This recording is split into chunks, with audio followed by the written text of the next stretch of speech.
Miracle எப்படி வாங்க முடியும் தெரியுமா? மிராக்கள் நீங்கள் எப்படி பார்க்க முடியும் தெரியுமா? இங்கே நாங்கள் சொல்கிறது உங்களுக்கு புரியுதோ இல்லையோ, ஆமாம் சாமின்னு தலையாட்டிட்டு பின்னாடி வந்துட்டே இருந்துடணும். எனக்கு அண்டர்ஸ்டாண்ட் ஆகணும், எனக்கு புரியணும், அப்போ தான் நான் உள்ளே வருவேன்னா நீ ஒன்றுமே பார்க்க முடியாது.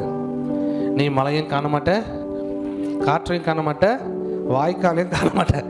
எனக்கு புரியல, ஆனால் அவர் சொன்னதுனால நான் என்ன பண்ணுறேன், தலையாட்டிட்டு பின்னாடியே போயிடுறேன்னா நீ காற்றையும் காண மாட்டாய், மழையும் காண மாட்டாய், உன் வாய்க்கால்கள் பூரணமாய் நிரப்பப்பட்டிருக்கும். பெந்தேகோஸ்தே நாளில் மேல் வீட்டறையில் எத்தனை பேர் இருந்தாங்க? 12 பேர் இருக்கலாம். 120 பேருக்கு அவசியமா? கிறிஸ்துவனால என்கவுண்டர் வாங்கி நேரடியாக சூஸ் பண்ணப்பட்டவங்க எத்தனை பேர் தான்? சீஷர்களுடைய சீஷர்கள் இருக்காங்கல்ல, அவங்க காத்திருக்கணும்னு என்ன அவசியம் இருக்குது?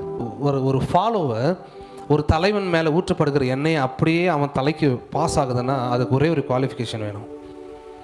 என்னென்னா, அந்த லீடருக்கு என்ன நம்பிக்கை இருக்கோ அந்த நம்பிக்கை எனக்கு புரியுதோ புரியலையோ, நான் உணரலையோ, அங்கேருந்து ஒரு வார்த்தை வந்துருச்சுன்னா நான் போய் அங்கே உட்காந்துருப்பேன். 12 பேருக்கு அவசியம். ஏன்னா அவர் என்ன சொல்லிட்டாரு, உட்காந்துருங்க, அப்படி காத்திருங்கன்னு சொல்லிட்டார். 12 பேர் காத்திருக்கலாம், மற்றவங்கெல்லாம் ஏன் காத்திருக்கணும்?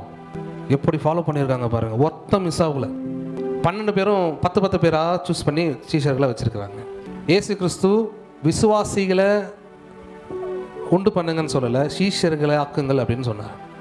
ஸோ இந்த 12 பேரை என்ன பண்ணாங்க, 10 சீஷர்களை ரெடி பண்ணி வச்சுருந்தாங்க. ஒருத்தர் கூட மிஸ் ஆகல பாருங்கள். தோமா உட்காந்துருக்காரா, அவர் சூஸ் பண்ண, அவர் பின்னாடி அவரை ஃபாலோ பண்ணுறாங்களாம் உட்காந்துருக்காங்க. பேதுரு உட்காந்துருக்காரா, பேதுருடைய நம்பிக்கை என்ன, அந்த நம்பிக்கைக்காக ஒரு 10 பேர் உட்காந்துருக்காங்க. யோவானுடைய நம்பிக்கை என்ன, அவருக்கு இருக்கிற விசுவாசத்துக்காக ஒரு 10 பேர் உட்காந்துருக்காங்க. இப்படி உட்காந்துருந்தாங்க பாருங்க. திடீர்னு ஒரு நாள் காற்று அப்படி உள்ளே வந்துச்சான், டோருக்குள்ள வந்து எல்லாரும் மேலேயும் அப்படியே ஃபயர் இறங்குதான். சகா சகா சகா சகா சகா 12 பேர் மேலே அப்படி இறங்கிட்டு போயிடுச்சு. இல்லை, அங்கே இருந்தால் 120 பேர் மேலே இறங்குச்சான். வா, எத்தனை பேர் கண்ணை மூடி நான் விசுவாசிட்டு வருவேன்?